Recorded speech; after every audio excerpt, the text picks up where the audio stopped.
Good evening. Today we're here to discuss a noteworthy topic.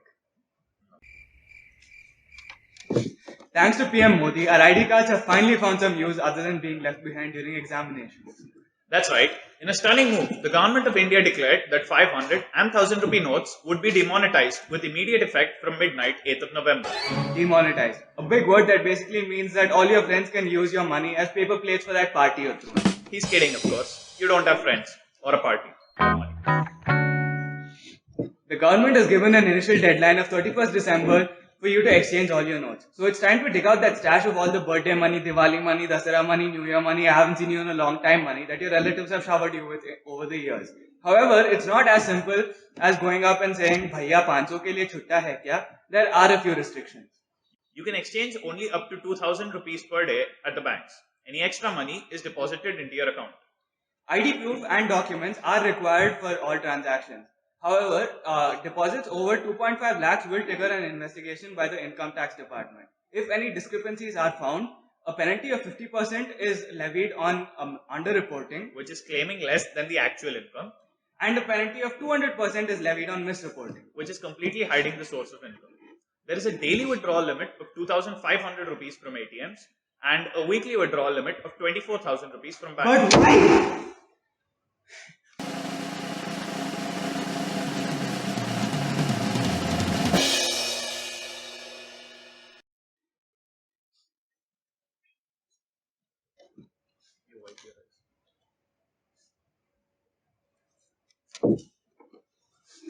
So, why would they do it?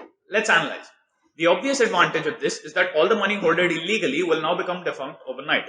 In addition to this, the Prime Minister has, for some years now, been pushing for cashless transactions in the hopes that this will lead to increased transparency and decreased corruption. This is a significant step in that direction.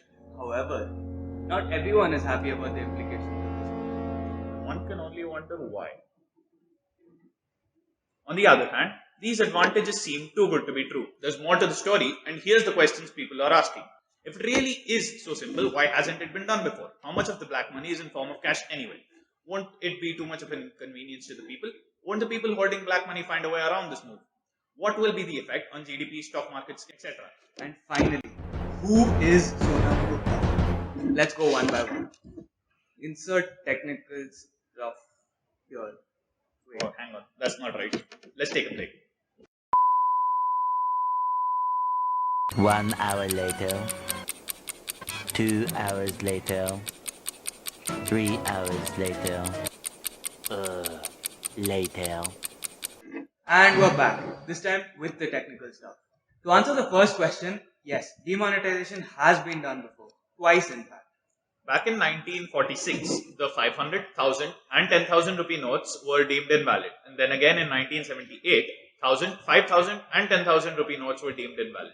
The only difference between then and now is that the way the announcements were made. Last time they were passed as boring old ordinances, which were accessible only to a privileged few. This time around, PM Modi made a very public announcement in the form of a televised speech. Brothers and sisters, to break the grip of corruption and black money, we have decided that the 500 rupee and 1000 rupee currency notes presently in use will no longer be legal tender from midnight to night, that is 8th November 2016. The media grabbed this story and made sure it reached every corner of the country. So you can see why there are more hopes for it this time around. And as to why this hasn't been done more often, so how much black money do you think is in cash anywhere? Well, a well-known online magazine claims that there's about 6.023 10 power 23 dollars hidden away in secretive places like molehills. Seems legit. But all this creates a huge logistical issue. Banks are being forced to work overtime. People are being forced to stand in long lines, both for exchanging their old notes and withdrawing the money from ATMs, which are half the time out of cash. And thousands of ATMs across the country need to be recalibrated in order to accommodate the new notes. Paints a pretty dark picture, doesn't it? However, it's not as bad as it seems. Just as the PM hoped, people are beginning to use cashless transactions more and more. In less than 18 hours after the announcements were made, Paytm saw more than a 5-fold rise in overall traffic, and MobiKwik witnessed more than 40% increase in app downloads. Both Flipkart and Amazon have temporarily stopped their cash on delivery services, and not too many people are complaining. Of course, there's always that one guy. Would people having black money find a way around this move? Well, I haven't found one so far. Wait. Did I say that out loud? Never mind. Anyway, the demonetization move acts as a reset button and a decelerating factor for the black market. But just like they found loopholes before, they're bound to do so again. So the government has taken the first step to give autonomy to the income tax department. This is so that they can start thinking like the black money holders and figure out a way to counter their moves. The Benami Transaction Prohibition Act of 2016 is designed to curb this flow of black money. Let's say a person distributes his stash of black money among many middlemen, such that no one person has more than 2.5 lakhs. If the government finds out, this act provides for up to 7 years of imprisonment and thus ensures that there is stricter punishment. However, this isn't the end of the story. In addition to bringing a lot more awareness to the problem, the move also serves to reiterate the importance of cashless transactions. This will not only cause a change in the perception of people, hopefully stemming the creation of black money in the form of bribes, etc. Cashless transactions will make money flow completely transparent and very easy to track. And now for one of the biggest questions that people are asking. What will be the effect of this on GDP, stock market and inflation?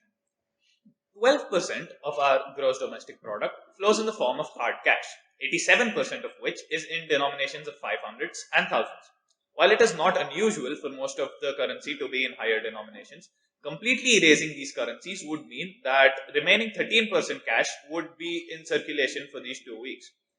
Amartya Sen warns that the GDP is actually set to take a hit of about 1%, and this will hit mostly the lower rungs of consumers who make the biggest contributions to it, unlike in more developed countries where investors are the biggest contributors.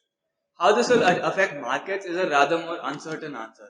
On the one hand, supply increases as illegal holders cannot stem the flow anymore and prices drop. While on the other hand, honest and legal businesses that were funded by black money would lose their capital and take a hit, causing prices to rise. Only time will tell which will have the greater effect. But Finance Minister Arun Jaitley promises that no matter what, in the broader scheme of things, this is a good thing. All this will impact the size of the GDP itself because more and more transactions that were happening outside the formal economy will now get into the economy itself. One of the major things to be considered, though, is the widespread use of informal transactions in daily life. Informal transactions are those which occur only through cash, often without bills to document them. The ban on 500 and 1000 rupee notes will hugely affect the people involved in these. Also, there is the issue of foreign banks in possession of Indian currency. They have thousands of crores stored away in 500 and 1000, which the government has to exchange, resulting in a large amount of cash flowing out of the country. So, these are some of the pros and cons of the move. There are a few cons that we missed. Wait, which ones?